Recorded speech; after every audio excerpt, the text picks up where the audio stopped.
You wanted the best. You've got the best podcast. The hottest podcast in the world. The Chris Voss Show, the preeminent podcast with guests so smart you may experience serious brain bleed. The CEOs, authors, thought leaders, visionaries, and motivators. Get ready. Strap yourself in. Keep your hands, arms, and legs inside the vehicle at all times, because you're about to go on a monster education roller coaster with your brain. Now, here's your host, Chris Voss. There you go, ladies and gentlemen. That makes it official. Welcome to the Big Show. For 16 years and 2,500 episodes, I've been cutting off the Iron Ladies soundbite.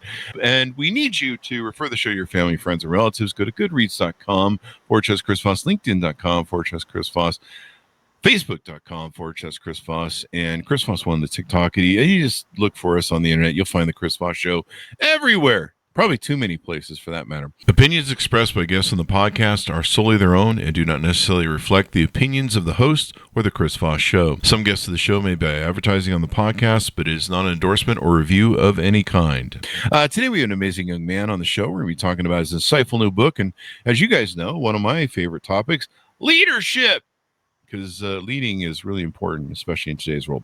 He's the author of the book that came out March 31st, 2017. It is entitled The Miracle Manager: Why True Leaders Rarely Make Great Managers by Kevin G. Armstrong. We're going to get into it, and I'm smiling and laughing a little bit in my voice because, boy, do I know that's a true topic right there. So we're going to get into it with him. He is a best-selling Forbes Books author, TEDx speaker, and top EOS implementer who helps founders build businesses that run without them. He's delivered thousands of sessions turning chaos into clarity with systems that scale. If you're ready to escape the grind, embrace accountability, and lead with freedom, this episode's for you. Welcome to the show, Kevin. How are you? I'm fantastic, Chris. Thanks very much. That was a great introduction. I wish I wrote it. Well, I think someone from your PR department did. So I'd love to take credit for it. You did a good job. Yeah, I'd like to take credit for it. I just riffed that off the spot. I don't even know you. So Kevin, give us your .coms. Where can people find you on the interwebs? So you can find me at kevingarmstrong.com, or eosworldwide.com is the management operating system, and you can view my profile and reach out to me if that interests you. And then if you want to really get the philosophy behind what we're talking about today, if you just go to YouTube and search "Stop Sending Ducks to Eagle School," that'll take you straight to my TED Talk. There you go. So give us a 30,000 overview. What's inside this book? What's inside the book is basically separating the role of leader and manager, and then really defining what a great manager is. It's also defining a leader, but people don't understand that coach and manager are really synonymous. Getting things done efficiently and effectively through others. It's a very unique skill set. And so it's completely different. And the problem is that I think we're really confusing our young people, because we throw all this stuff at the wall in terms of this is leadership and that's leadership, and you stand in front of a group of high school students and say, raise your hands if you're a leader. They're afraid to raise their hands because they're no longer. Really? They're not sure what that is. Or what does that mean? Yeah. Right? And they do raise their hand and say, okay, so what is a leader to you? And you get, if there's 200 kids in the room, you get 200 different answers. So it's to me, it just makes society, not just organizations, especially organizations, but society in general, if we get very clear that a leader just looks to the future and does what they feel is right. I do a quick story. I go, Rosa Parks. Mm-hmm. Or even a simpler story, a kid up at Whistler, he's out drinking he goes skiing all day, skis hard. They go for dinner with his buddies. He drinks beer. He walks through this parking lot on the way home at 2:00 in the morning, and there's a garbage can turned over in the corner. So he goes over and picks up all the garbage. Nobody's around. It's completely dark. Mm-hmm. Seals the can and goes on his way home. Is that leadership? Raise your hands if you think that's leadership. And you will not get a consensus on that. Some people say, yeah. Really? Say, oh, yeah. You won't get, people go, no, it's a good deed and that. But, what do you think on that? Well, it's leadership in its purest form. The the fact is, this kid was worried about, kids coming skiing in about 4 or 5 hours and bears hanging around. And it's not fair to the bears that they're eating the garbage. bears. So he's looking to the future, and he's doing the right thing. So really, when you look at Rosa Parks getting on a bus, just as a domestic worker, very humble, and the bus driver says, "Get up or you're going to jail," and she refuses to get up, she's just had enough. She's looking to the future, and she goes, "This isn't right." And if we just keep it to that definition, when you look at, you've had businesses, when you've experienced leaders, and you can have a whole bunch of leaders in a company, they just look to the future and do what they feel is right, no matter who's looking, no matter what the threat might be, no matter whether people might reject you. Any great leader that's ever accomplished anything, most people, I got a list of leaders that we didn't discover they were leaders until 200 years after they were dead. So, it's not about followers. It's not about the number of followers. People usually think you're crazy, right? So is that the key metric? The people who look to the future? Because I don't mean to say that managers don't have a viable work value, but a lot of managers, in my mind, and I'll throw this out here and so you can analyze it and break it down if you want, but in my mind, a manager is really good at keeping the plates spinning, and they're really focused on what's spinning before them. And so a lot of times they're not into that vision segment of leadership that you're talking about, where they're seeing the future. They're just really good at babysitting, spinning the plates. Is that a good analogy? I think it underplays the talent and the necessary characteristics of a great manager, because I think a great manager, I call him a man coach, because a manager and a coach are synonymous. Right? They get things done efficiently and effectively through others. They have empathy, so they can read people, right? They're highly organized, which is why I was a terrible manager. I was a top salesperson in Canada in this firm, and because of that, so I was a great leader. I could look at the future and do the right things in terms of putting sales together, and I was really good at what I did. And then they made the classic mistake going, "Hey, you should manage the whole country." 37 branches. Well, I wasn't organized, right? I didn't have an obsession for data. Yeah. I think I have empathy. You have to I do think I have the courage to have the tough conversations, and you got to be totally process. You have to be process oriented, like really obsessed with people following the processes in an organization. Once you make the people more important than the process, then you've hit a ceiling. And so when you look at Herb Brooks or John Wooden, or you name any great coach in history, they had all these characteristics, and they knew, with one person that would push their button and that would get them motivated. But if you did the same thing to another person, it would destroy them. So that empathy and understanding people and what you're going to get out of other people, right? But here's the thing: leaders, they look to the future and they do the right thing. We follow them because we trust that. We go, whoa, this person's willing to do it, and I think they've got an idea here. So I'm going to follow Steve Jobs, or I'm going to follow Elon Musk, because they just don't care. They look to the future, and either you're in or you're out, right? So a manager has all these other traits I just mentioned, and so what happens is, once people start to understand this, they understand what I'm about to say. A leader does not have to have any manager traits. Steve Jobs had no empathy. Right? And how about Elon Musk? You just look at these people who are go back and look at Abraham Lincoln. Stuttered, and he was very uncomfortable around people. Right? On TV, he wouldn't make it. He wouldn't make it as president, because you have to, be able to stand. He wouldn't have. That's a good point. Right? Yeah, he wouldn't have. And so, but he was a great leader, and so leaders don't have to have any of those attributes I just mentioned.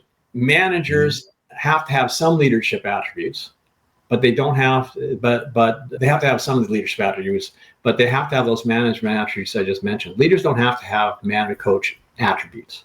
And so if we separate that, we stop taking a person because they're the owner's son, or because they're the top salesperson or whatever, and making them a manager when this person is, the big thing too, Chris, is that their passion, here's where I don't qualify. I got too big of an ego. Your real passion is helping people grow. That's what you want to do. You want to help people get better at what they're doing. That's what great coaches and managers do.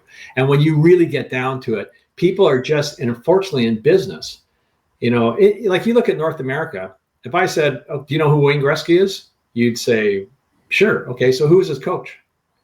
And you wouldn't know, nobody know, because in sports, in music, the person waving the baton, the director, we don't remember. We know the Boston Pops, and we know the top players, but that coach is humble and doesn't put themselves out there as a star attraction. They're really interested in getting the most out of the team, and they follow a process. And if you don't want to follow a process, if you don't want to tie your shoes the way John Wooden told you to tie your shoes, or if you didn't skate lines when Herb Brooks told you to skate lines, you weren't going to play. Yeah. Right. Because they had a process. And James Clear he really turned my life around 2 years ago when he said, what's more important, a goal or a process? And I'm driving down to Seattle. It's a nice, beautiful day. I remember the minute I went, it's goals, man. I'm Tony Robbins fan. It's all about goals. And he said, no, it's process. That 12-year-old girl this morning at 5:00 was with her coach, and her coach is a good coach. He's making her follow a proven process in terms of developing her skills. Fast forward 10 years to when she's 22, and she's on the top podium at the Olympics getting the gold medal. That wasn't her goal this morning.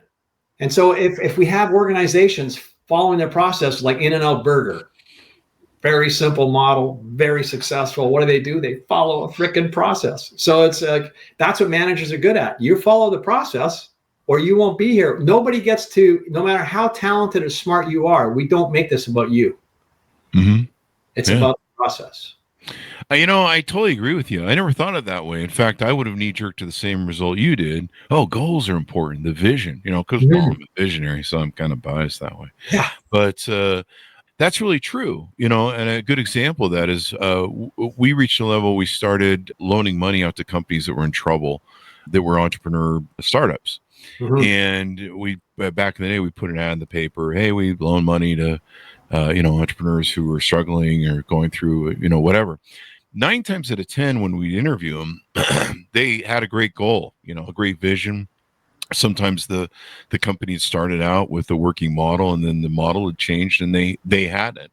Mm-hmm. And so they were still using sometimes a process that didn't work, or sometimes they just had, $200,000 in cash and they were just burning through it, trying to force a model to work that would never work.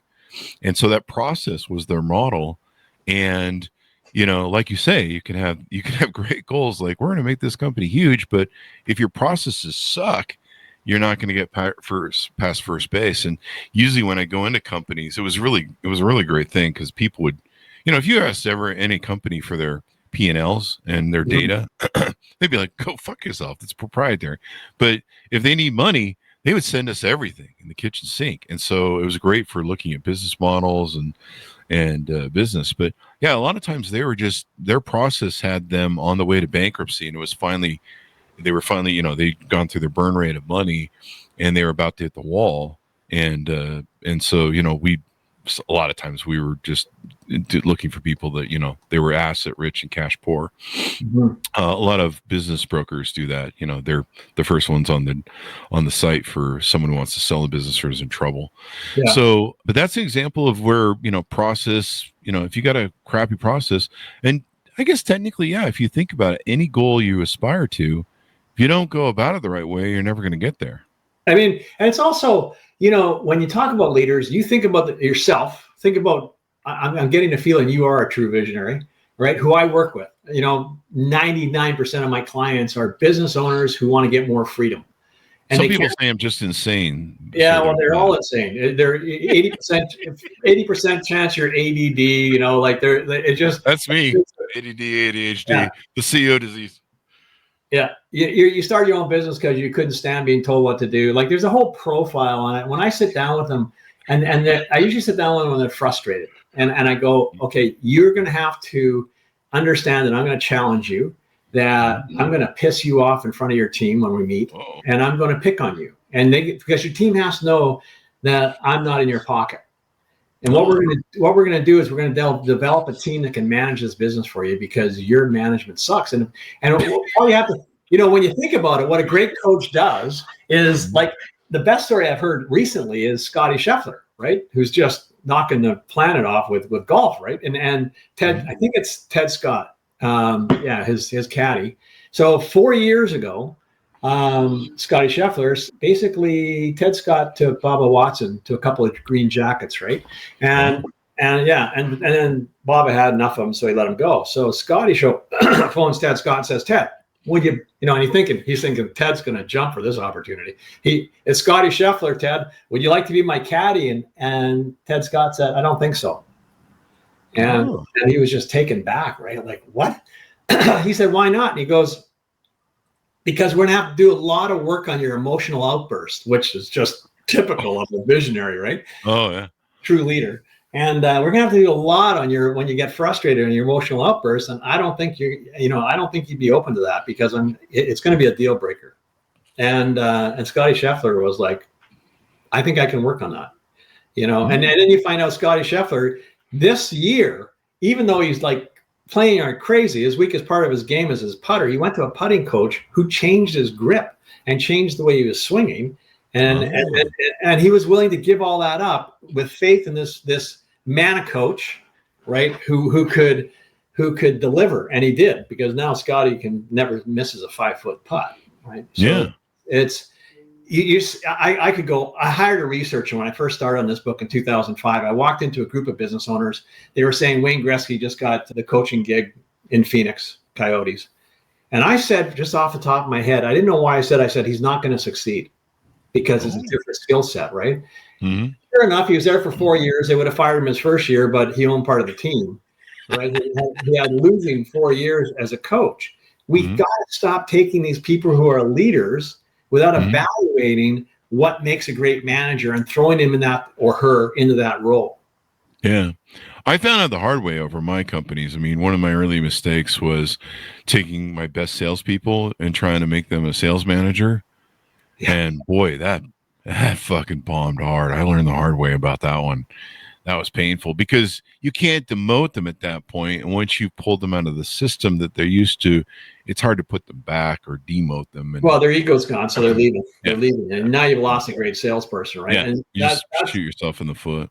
If you've owned a business, if you ran businesses, you've seen this a million times, and it happened to me, right? Mm-hmm. Because I went in and I said, I'm the top person in the country in this business. Top salesperson. That's why they made me the leader. They took the leader and made him a manager. And I went in and said, you got to do things the way I tell you to do them. You got to wear, your shirt, your jacket the way I tell you to wear it, or if you're a woman, your outfit. Got to be this color. Got to be sharp. Got to know your presentation. The presentation's got to be my presentation. Because that's the way I became successful as a salesperson, right? I hooked on to the top salesperson and just scripted it and memorized it. And went out there and did it, and so they had to do the same thing. Well, there's principles and there's styles. Managers understand that. They go, here's the principle. You can you can bring your own style to it, and we don't have to do it like I do it. And then there's the ego. There's no room for ego with a manager or coach, right? They're very humble, very, very humble. So, are you saying that? Us big leaders are egomaniacs? Not always. Gino Wickman is a very humble person. I mean, here's a guy who you rarely see. I've never seen it. He builds this organization, sells it 4 or 5 years ago, right? He sells it and keeps 15%. His 15% is worth what he sold it for 5 years ago, because he knew he didn't want to do it. He knew there was big money and big influence that could take it to another level. So he stepped aside. He still works with clients, and he's still in the audience, but doesn't say a word the whole day we spend together. Well, sometimes if he's asked, he'll speak. But one of the most humble people I've ever met in terms of a leader. But that is so rare. That's an exception, right? I want to be in the front of the room. I want my ego. It's like, and I want to build this, and I want to do this, and I want to create this. If you just understand, get somebody else to manage that process for you. Yeah. Well, Steve Wozniak for Steve Jobs, right? Or you go down to anybody, and they've got this caddy in the background who's smoothing things over and managing and picking up pieces behind and coaching. Yeah. There was a lot of pieces people had to pick up with Steve Jobs. I had a friend who was on the iPhone team, and I've had a few other friends that work with Steve, especially in the early days. And that guy was a fucking prick. Yeah. That's an understatement. Yeah. But I mean, he knew how to get shit done and keep people whipped up and put the fear of God into him. And people trusted him because what he came up with was successful. People followed him too. I mean, what he was trying to do, my friend talks about it. What he was trying to do is cram like 12 different hard products, fax machine, mail, phone, texting, typing, put the keyboard on the screen as opposed to the ones you'd have to buy with BlackBerry. Yeah. And he was trying to make it, an all-in-one. And so they were cramming on that thing to make it work. In fact, the only time it didn't fail was when he went on stage and did it live. Yeah. It was failing up until then. And there was actually multiple iPhones in a desk that he was supposed to switch out because it was failing every third or fourth app it would open. It would crash. And so he wasn't supposed to keep using it. He was supposed to switch them out like a hat trick, and he didn't. And it's the only time it fucking worked and didn't crash. And if you look at the recent it was Facebook announcing their Meta, the thing crashed on it. It wouldn't make a call and shit during the show of his presentation. And you have to wonder how the world might be different if it had, just embarrassed itself on its launch. But yeah, that was my friend sat, who was on the team. It was failing every third or fourth app open. So his instructions were he was supposed to flip between the phones that were hidden in the desk. And he didn't. And they sat there in horror watching him open app after app. And they just sat there going, we're dead. We're gonna have to find jobs after this, and they've been stuck with him in that theater that whole week too. So they were on pins and nails. But yeah, and it was the only time it didn't fail. So and I mean, I think they took 6 to 8 months to fix everything still because the phone still wasn't ready. So let me ask you this. You have this TED Talk that's got over 1 million views. Yeah. And you talk about this concept, and we've kind of hinted on a little bit, but you have a ducks versus eagle idea. Tell us about how that works. And then is it absolute where, managers really can't be leaders, or can we grow them? That's it. I think we can, when we really, if we just stick to that, you tell me, we talk about any leader, and I will tell you, there's a person who looked to the future and did the right thing, no matter what anybody else thought, right? That's what I would like to teach young people, that it's just looking to the future and doing the right thing. In an organization, you can, if you start to say to people, you can be a leader, all you got to do is, look to the future and then make a decision and do the right thing, what you think is the right thing. Okay, so if we say that, then then the managers, I went over the characteristics, right? Empathetic, willing to have the tough conversations, obsessed about data. These are interdependent. You can't just go, well, I got 3 out of 5, so I'm good. No, you got to have every one of them, of those 7 things I mentioned. Oh, really? And I would think so, to be really good at coaching. And so, if you go to another conference and the speaker on the stage says, Chris, you need to work on your weaknesses. You need to get up and leave the room. All right. You're not genetically encoded. I love people. And the reason I love sales is I love the challenge of getting in front of somebody and screwing with their mind and take it and wait. I wanted to get them to no, and then I wanted to take that and I wanted to switch it around, and that would make my day, right? That's something I got off. My wife would, as an introvert, would rather snort rat poison. Okay? And when you say, can you change that? No, you cannot. She can take a spreadsheet, an Excel spreadsheet, and she can have 7 pages singing together in about 27 minutes.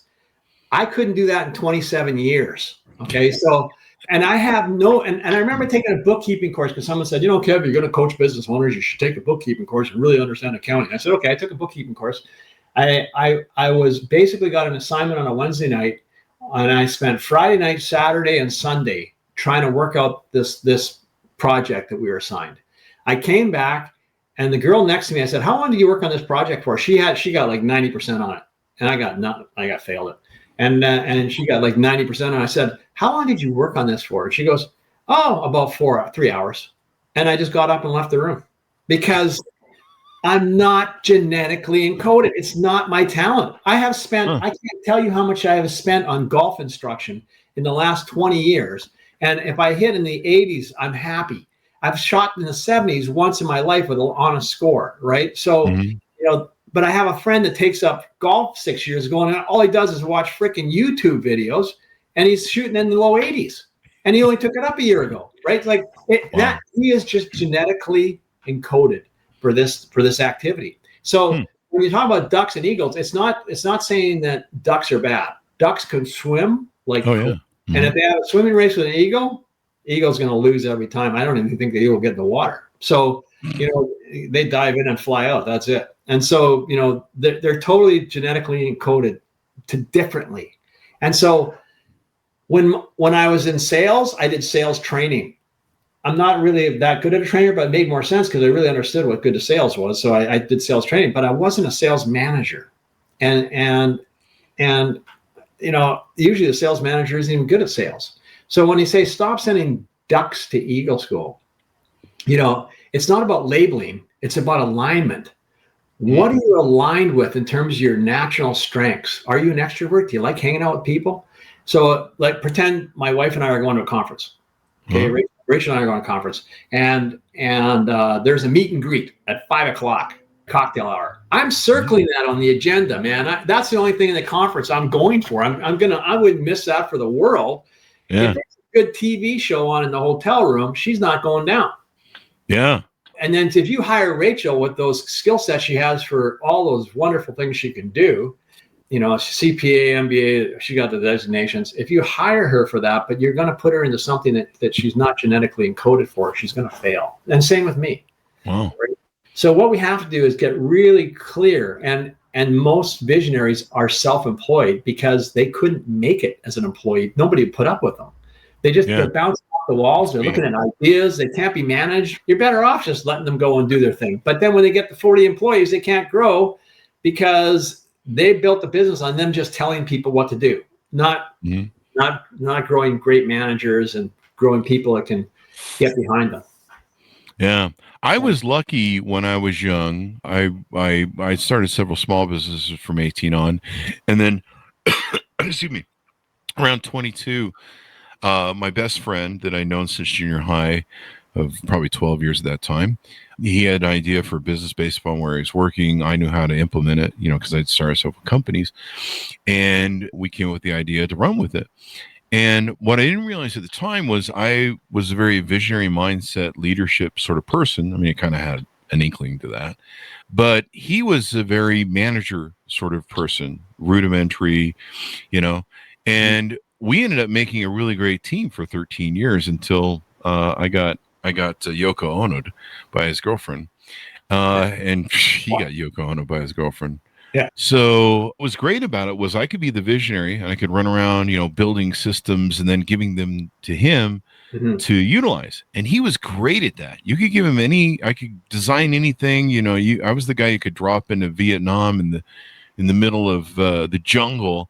And by the time the management team arrives, I've got the basics running. I've got paths cleared. I'm ready to set up. But I don't do good. I die internally if I have to work systems that are repetitive. I die inside.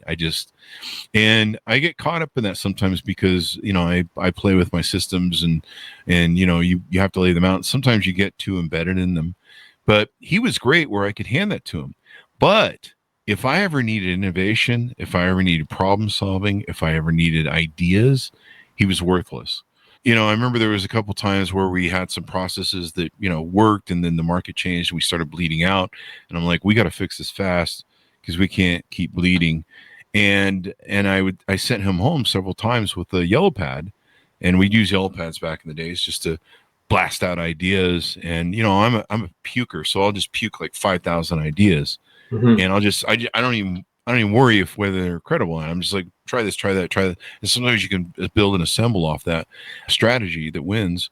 But he would come back and with nothing. And I'd be like, how do you hang out with me all day long? And I mean, you can't come up with one idea, just anything. Like, I don't know, throw rocks at a wall. Just any fucking anything. Like one, you can't come up with one. Yeah. But that was the way he was, but that functioned really well for us as a partnership.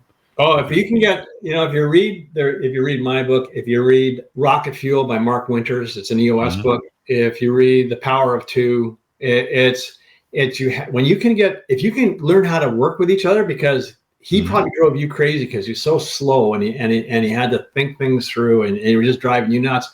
Yeah. And it's not that he's wrong. It's in somewhere then there's a middle. You make decisions way too fast. He makes them too slow. I mean, if you look at Walt Disney, would have never been who he was without his brother Roy. And totally personality, pal.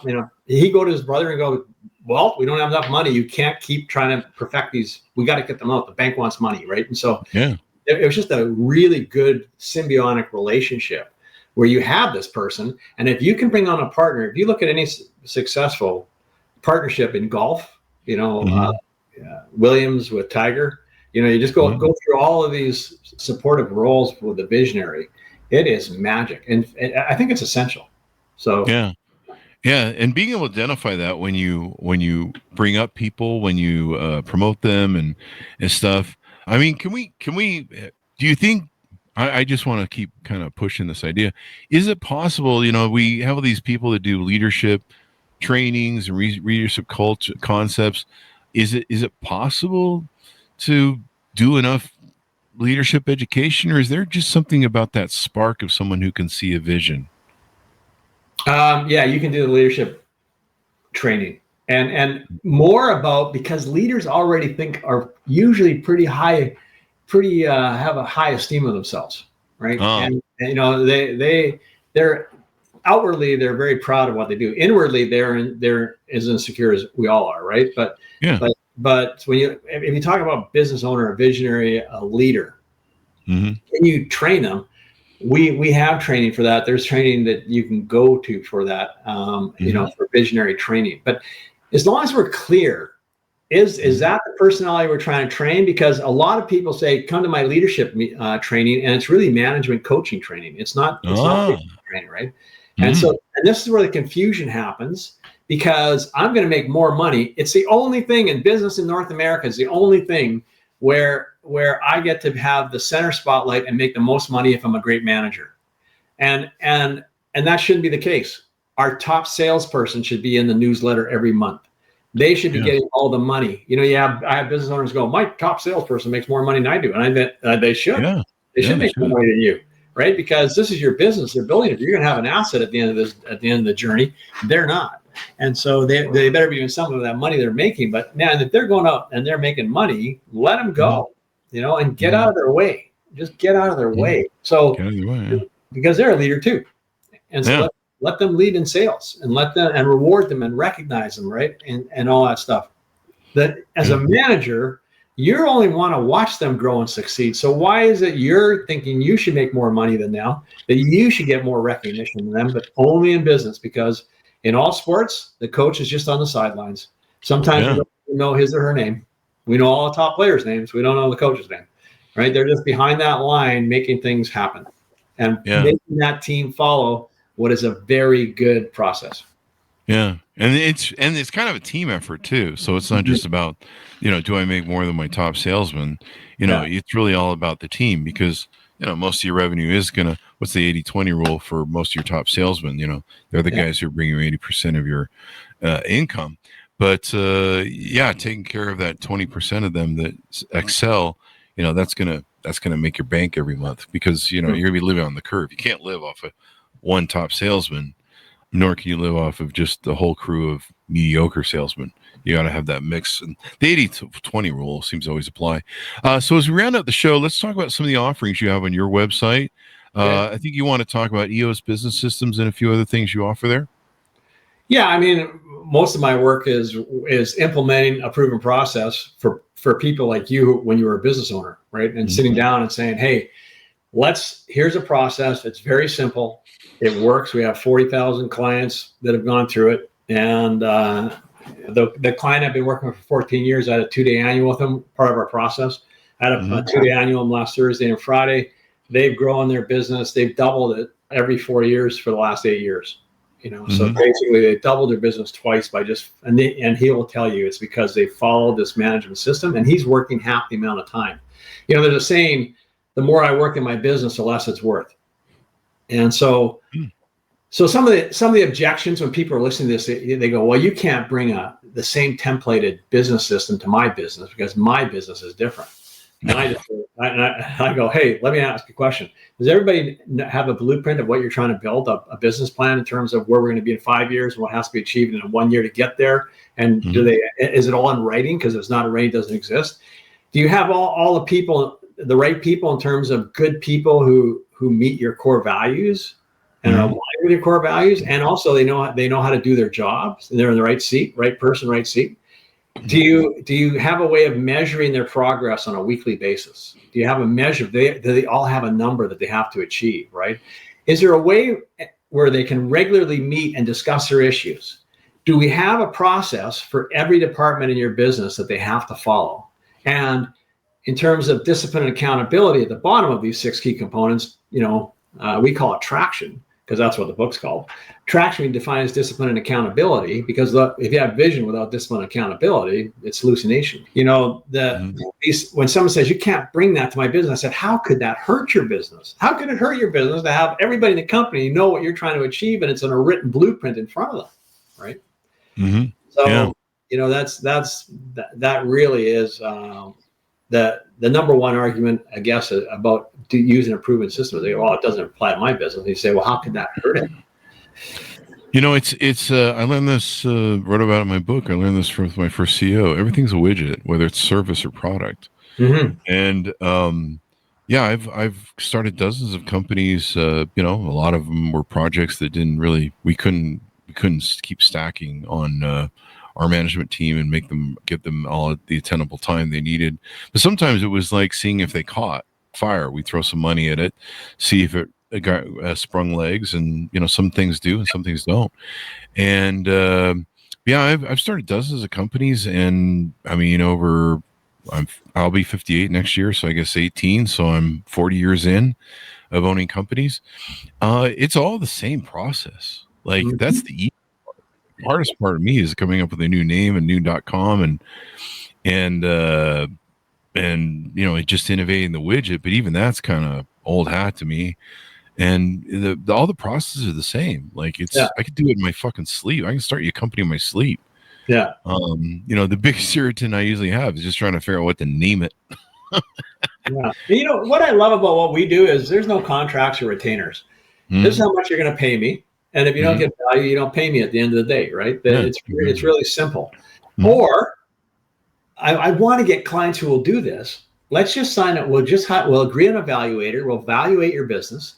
And 5 years from now, you're going to pay me 20% of anything over what the valuation is today. I will work for like a dog for you for 5 years in terms of getting that team. The more you as Chris, the more as you work in your business, right? The less it's worth.